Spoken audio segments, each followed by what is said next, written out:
I didn't come for the food. I came because I still believed something of my son remained. The boy who once clung to my hand in the grocery store, who brought me dandelions and sweaty fists and said, "I love you bigger than the sky." We arrived just before sunset. The air outside smelled like dry leaves and gasoline, August clinging to its last breath. The sky above their suburban neighborhood was a pale lavender hue, fading into gold at the edges. California's version of charm. My husband parked by the curb, his hands veined and sun-worn, rested quietly on the wheel for a moment. "You ready?" he asked without looking at me. I smiled too quickly. "Of course, it's just dinner." The porch light flickered as we approached, one of those cold LED bulbs that cast everything in sterile white. Before we could knock, the door opened. Jenna, our daughter-in-law, stepped aside without a smile, eyes still fixed on her phone screen. She didn't say hello. "Come in," she murmured, already walking back inside. Their house was modern and minimalist. Polished gray floors, stark white walls, no family photos. It smelled faintly of lemon cleaner and something artificial, maybe a candle meant to mimic pine or linen. It was clean, too clean. Not lived in, but curated. Our grandson sat at the dining table, small legs swinging, eyes locked on a glowing tablet screen that flickered with loud colors and music. He didn't look up. "Hey there, champ," I said gently. Nothing, not even a glance. From the kitchen, Derek emerged. My son. He wore a black t-shirt and jeans, barefoot, holding two stemless wine glasses. His smile was brief, almost administrative. He hugged me with one arm, quick and loose as if I were a coworker, and then gave my husband a nod. "Glad you made it. Jenna's tacos are almost done. Hope that's okay. We started early." "We brought the casserole," I said, lifting the dish I'd carefully wrapped in foil. My husband had helped carry it from the car. Chicken, breadcrumbs, garlic, and thyme. His favorite since childhood. Derek took it with both hands, eyes scanning it like it was a museum piece. "Oh," he said, pausing. "That's sweet of you. But we're doing vegan now. Jenna's gut doesn't do dairy." "It's chicken," I said softly. He nodded vaguely and walked it to the kitchen counter, placing it off to the side near the paper towels. My husband gave me a quick glance, quiet but not unkind. We followed them to the dining area. The table was glass, the chairs matte black with stiff backs. A track of overhead lights cast everything in cool, bluish white. No candlelight, no music, just the low hum of the refrigerator and the distant sound of cartoons. Outside the large window, dusk was closing in, shadows stretching along the fence in the backyard. Jenna set a plate in front of me. A small corn tortilla topped with something grayish-brown and limp. Mushrooms, I thought. It smelled faintly of cumin. "Looks wonderful," I said, the lie tasting dry in my throat. We sat in silence for a while, eating politely, asking light questions. "How's work? How's school? How's the new electric car?" Jenna answered mostly. Derek nodded. The child stayed glued to the tablet, the volume slightly too loud. I noticed my husband shift in his chair. He was trying to be part of something that once was effortless. Then it happened. Our grandson, without warning, scooped a handful of taco filling from his plate and flung it. It hit me full in the cheek, warm, wet, sticky. I froze. I heard my own breath catch in my throat. The food slid down my skin onto my sweater. My hand hovered in the air, unsure of whether to wipe it off or pretend nothing had happened. I turned slowly toward my son. My eyes searched his face for something, anything. He was laughing. Jenna covered her mouth, giggling. "He's just playing," she said, amused. "He's got good aim," Derek added, grinning. I blinked once, twice. My husband reached for a napkin and handed it to me. His hands were steady, his eyes were not. I wiped my face. I could still feel the warmth of it, not from the food, but from the sting. I turned to the boy and gently said, "Sweetheart, it's not polite to throw food." He grinned, wide and careless. Another scoop landed on my husband's forearm. That's when he stood, not loud, not angry, but firm. "That's enough," he said. The weight of his voice filled the room. Jenna raised her eyebrows. "He's 5. He doesn't understand." "You're overreacting." Derek added, still half smiling. Overreacting. The word sliced deeper than any insult. It was the same tone he had used in high school when he lied about parties. The same dismissive shrug I'd once scolded him for when he broke a neighbor's window. But this time, it wasn't a lie. It was a truth. He didn't care. I stared at him. Not the surface. His eyes. The boy I raised was gone. Or perhaps I'd been clinging to someone who'd left long ago. I remembered the fever he had when he was 7, how I stayed up all night counting his breaths. I remembered teaching him to tie his shoes, to ride a bike, to speak up for himself.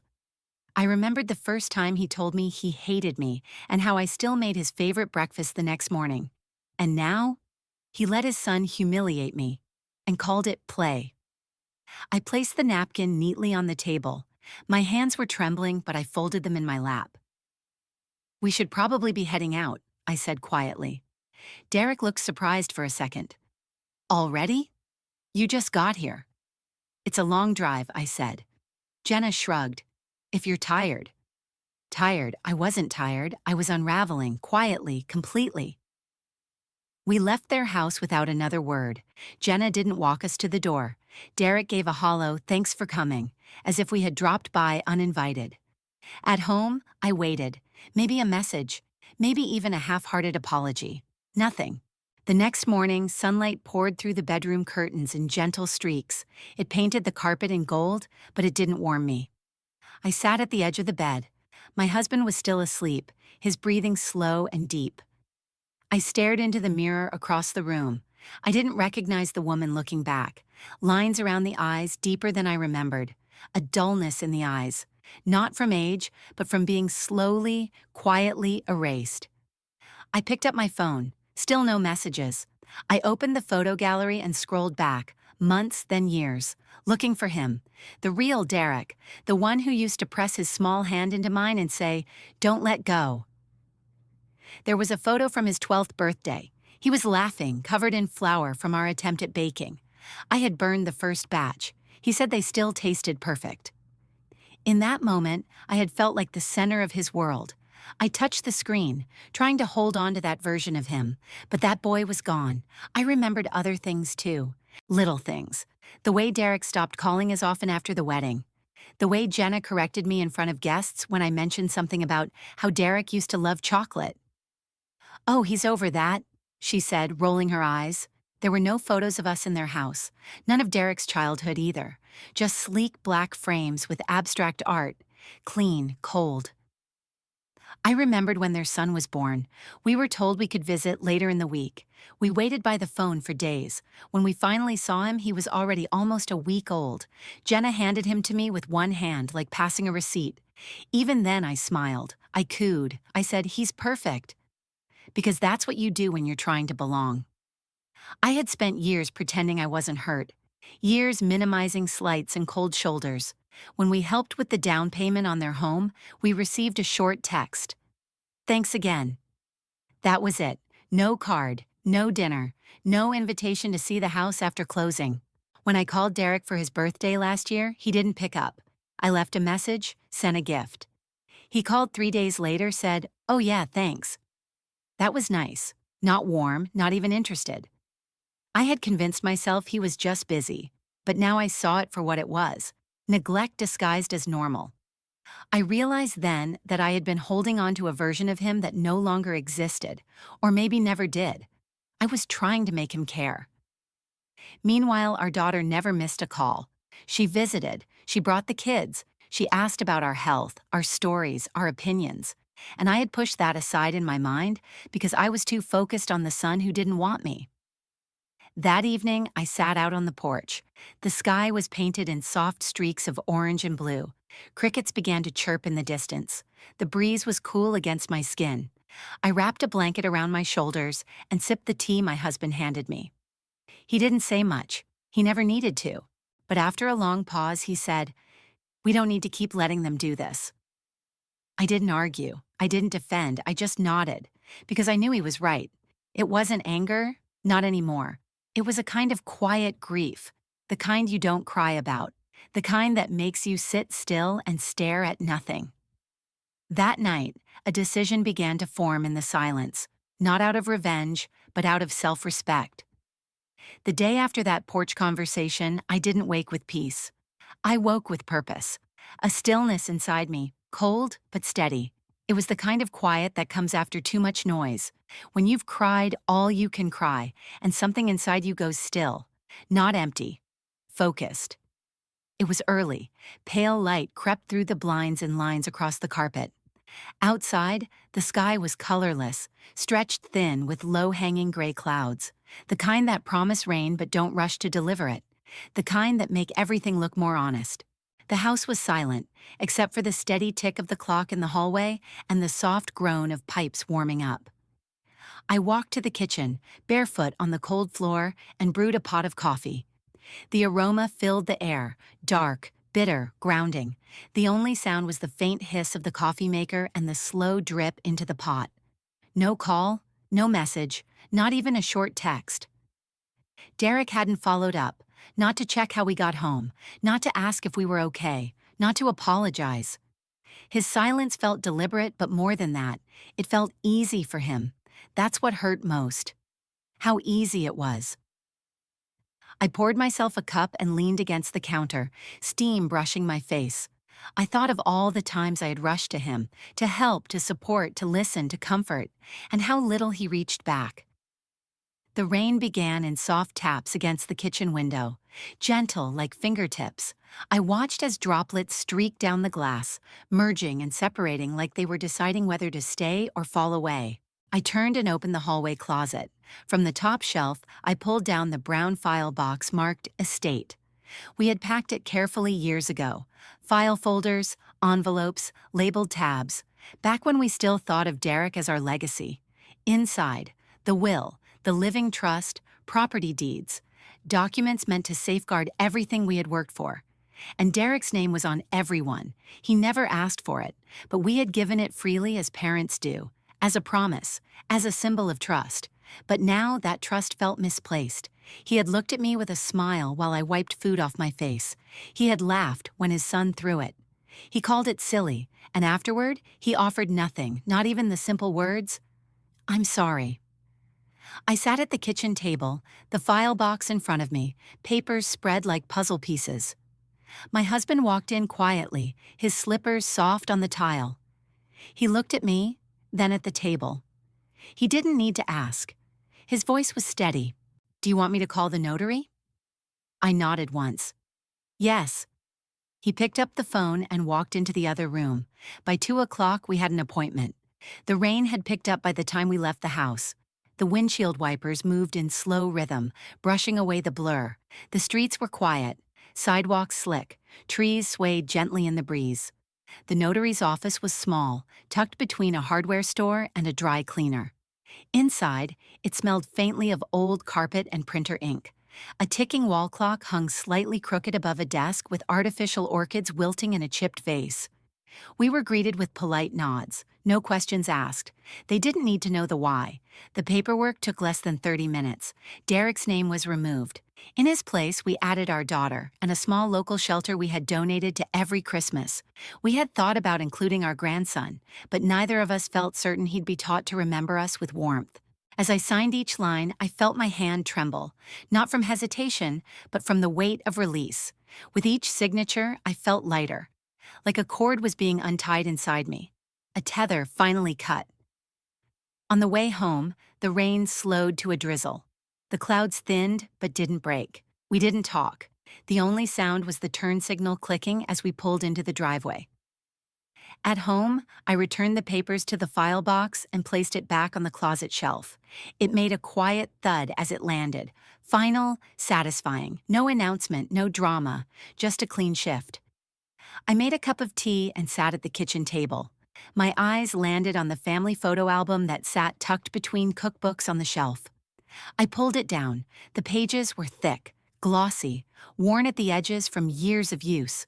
Photos of school plays, birthdays, trips to the lake, Derek's chubby toddler cheeks, his gap-toothed grin at 8.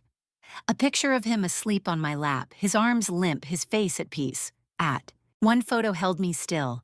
Derek at 10, his arms wrapped around my neck, both of us laughing. His hair tousled, my face unguarded. We looked happy, real. I traced his face with my finger, my breath catching in my throat. I loved you more than you'll ever know, I whispered, but I won't let that love break me anymore. I closed the album gently. That night, we sat on the couch. The room was dim, the only light coming from a small lamp with a warm yellow shade. Rain tapped softly on the windows. My husband handed me a mug of tea, his fingers brushing mine. We didn't speak. It wasn't a heavy silence. It was clean, rested. It felt like the closing of a book you've read too many times and finally understand. Later, my phone buzzed. A message from Derek. "Thanks for coming the other night. The kid was just being silly. Hope you guys are good." I read it twice. No apology, no accountability, no acknowledgement of how humiliated I had felt. That message reminded me of the day my father told me to leave home when I was 18. "You'll be fine," he'd said. "You're strong." But what he meant was, "You're on your own. We're done trying." Derek's message felt exactly like that, as if I should move on, as if he'd done nothing wrong. I could have called him, could have explained every cut, every word that still rang in my ears. I could have demanded that he understand. But I didn't. I chose silence, not out of pettiness, out of preservation. The next morning, I opened my laptop and logged into the online accounts we'd quietly paid for over the years. The extra insurance policy he used, the streaming subscriptions tied to our cards, little things, invisible help. I canceled them all. No warning, no explanation, just as he had offered no apology. Let the silence speak. Let it echo the lessons I had whispered to him as a boy, that actions have meaning, that love is not owed, it's earned and it's maintained. And if he can't hear that now, maybe one day he will. But by then, I'll be too far gone to reach. It started with a phone call. 2 days after I canceled the auto payments, my phone rang just before noon. The screen lit up with Derek's name. I stood there in the kitchen, coffee cup in hand, staring at it. My stomach twisted. The scent of dark roast hung in the air, bitter and grounding. The late morning light filtered through the window in pale strips, landing across the tiled floor like ribbons. The room felt colder than usual. I didn't answer. He didn't leave a message.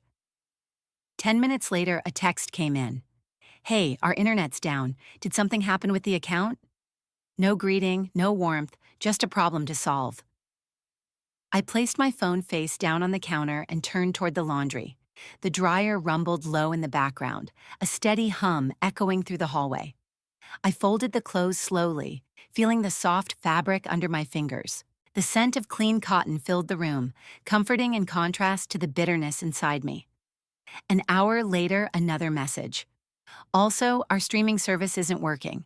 Just checking if you got a new card or something."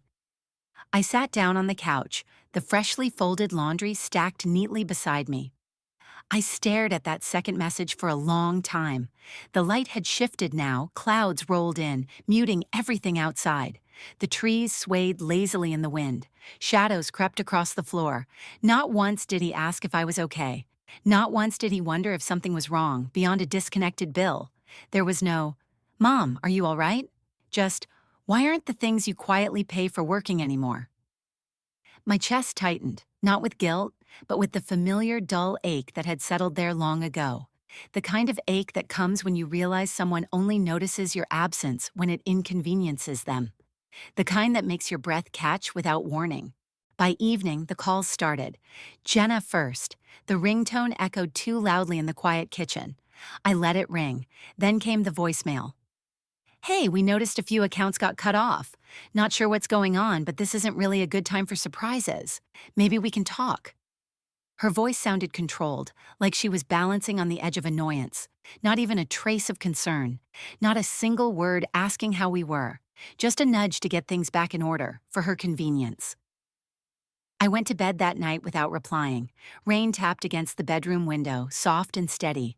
I pulled the quilt up around my shoulders and stared at the ceiling fan turning above me, its slow rotation matching the rhythm of my breath. My husband shifted beside me, his hand gently brushing mine. The next day, the real panic began. A longer message from Derek arrived just after breakfast. The smell of toast and butter still lingered in the air. "I don't know why you'd do this. We've got enough going on without having to deal with random stuff like this. If you had a problem, you could have just told me. Honestly, this feels a bit extreme. There it was. Not, are you hurt? Not, I'm sorry, but this feels extreme. As if I hadn't spent years swallowing small insults and disappointments. As if I hadn't smiled through every holiday where I was placed in the corner of my own family. As if I hadn't kept giving, even when nothing was given back. Every word in that message carried weight. Familiar weight. Jenna prefers her family around the holidays. We already have plans. We'll stop by next weekend if we can. Oh, sorry, we forgot. He's just playing. You're overreacting.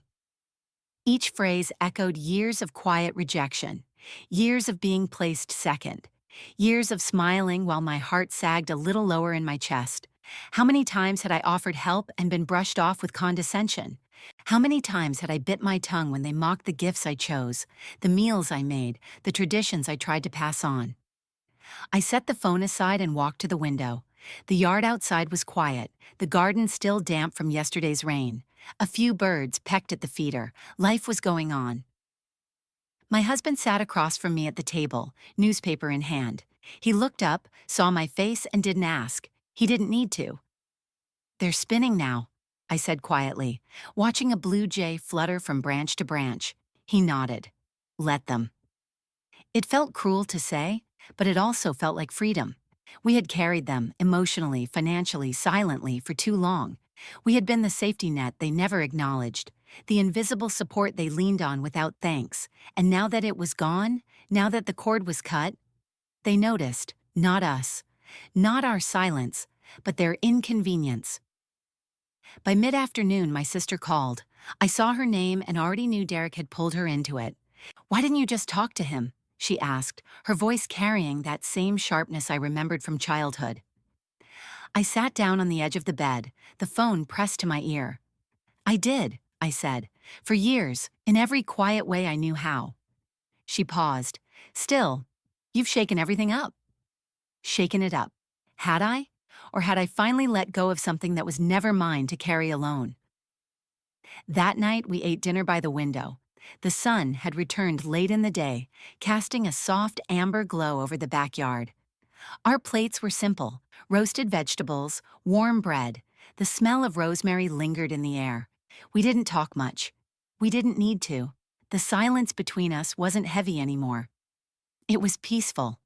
I didn't feel victorious. I didn't feel righteous. I felt clean. As if a splinter had finally worked its way out. As if I had stopped bleeding from a wound no one else could see. Just before bed, another message buzzed on my phone, short, quiet. I don't understand why you're doing this. What did we do to deserve this? I read it 3 times. He truly didn't know. He didn't see that every time he ignored me in conversation, every time he changed the subject when I spoke, every time he rolled his eyes at my opinions or made me the punchline of a joke. He was telling me I didn't matter. He didn't see that when I brought over gifts and was told they already had better ones, when I offered to help and was told to just relax, when I stayed up late babysitting and never even got a thank you. He was showing me what my place was. And now that place no longer exists. The next morning, I typed a message slowly. My fingers hovered over the screen. I gave everything quietly without asking for thanks, and in return, I was laughed at, dismissed, and forgotten. This isn't punishment, it's peace. I read it aloud once, then hit send. No reply came, and for the first time in years, I didn't need one. I had said my piece, with clarity, with strength, and this time, I didn't shrink after speaking. I didn't hear from Derek again, not that week, not the next. The silence that followed wasn't cold. It was hollow, like a room after everyone has left, where only the hum of old conversation still lingers in the walls. But this time, I didn't fill the space with hope. A few days later, I was trimming dead leaves from the hydrangeas in the garden when I heard the chime of my phone on the porch. I wiped my hands on my apron and checked it. A message, but not from Derek. It was from someone I didn't know well, Emma, a young woman from church. She had always been quiet, polite, the kind of person who lingered at the edge of events. Her message was short. I heard what you did. I just wanted to say, thank you. For showing it's okay to draw a line. I stood there in the morning sun, the breeze brushing against my sleeves, the smell of soil and cut grass all around me. I hadn't expected those words, and yet they hit something inside I hadn't even realized was still sore. Someone had seen it, not the act itself, but the courage it took. I sat down on the porch step and let myself feel it. Not pride, not satisfaction, just relief. The kind that settles into your bones after years of holding your breath. But the silence from my son didn't stay silent forever. It began with a Facebook post. One of those vague public messages people write when they want attention, but not accountability. Some people don't appreciate family until it's too late. I saw it by accident. A mutual friend had shared something else, and there it was, floating between pictures of birthday cakes and vacation selfies. It didn't name me, but it was meant for me. That passive kind of blame wrapped in self-pity, as if I had vanished without reason, as if he had done nothing wrong. I didn't comment, didn't call, didn't correct it, let him sit with his version. A few days later, a package arrived, a box with no note. Inside was a framed photo of our family from years ago. Derek was in college then. Everyone smiling, whole. I placed it face down in a drawer. My husband saw it and said nothing, just wrapped his arm around my shoulder as I stood quietly. The pressure to bend came slowly. A cousin inviting us to a family barbecue. An aunt sending a message that life's too short to hold grudges. A neighbor saying, "He's still your son." Still, as if that word erased everything, as if the titles, mother, father, son, meant more than the way we were treated. I spent my whole life giving. That was how I loved, by showing up, by keeping the peace, by forgiving over and over. But love without respect becomes something else. It becomes erasure, and I was done disappearing for the sake of someone else's comfort. One morning I walked through the house, room by room, dusting, straightening, letting my fingers pass over books and trinkets, each one tied to a memory, a life built slowly, intentionally. I paused at the fireplace mantel. There was an old photo there, my children when they were small. I traced their faces with a fingertip. "I did my part," I whispered. That afternoon, I got another message from Derek. "Can we talk?" I stared at the screen. My thumb hovered, not because I didn't want to talk, but because I finally understood the weight of what it meant to respond, to let him back in without him even trying to understand what he had broken. So I didn't write back. That evening, my husband and I sat on the porch. The sun dipped low behind the trees, casting long golden shadows over the grass. The world felt slower, softer. He handed me a cup of tea. Our hands touched. His were warm. "I think we're okay," I said. "We are," he replied. "Not perfect, not whole, but okay. And sometimes that's more than enough. I've learned that letting go isn't about hate. It's about honoring your worth. It's about saying enough. It's about realizing the difference between being needed and being valued. So if you've ever felt like you don't belong, you're not alone. And you don't have to earn respect by sacrificing your dignity. You don't have to keep proving your worth to people who only see you when they need something. Let them miss you. Let them remember. Let them wonder what changed. Because sometimes silence is the most honest thing you can say.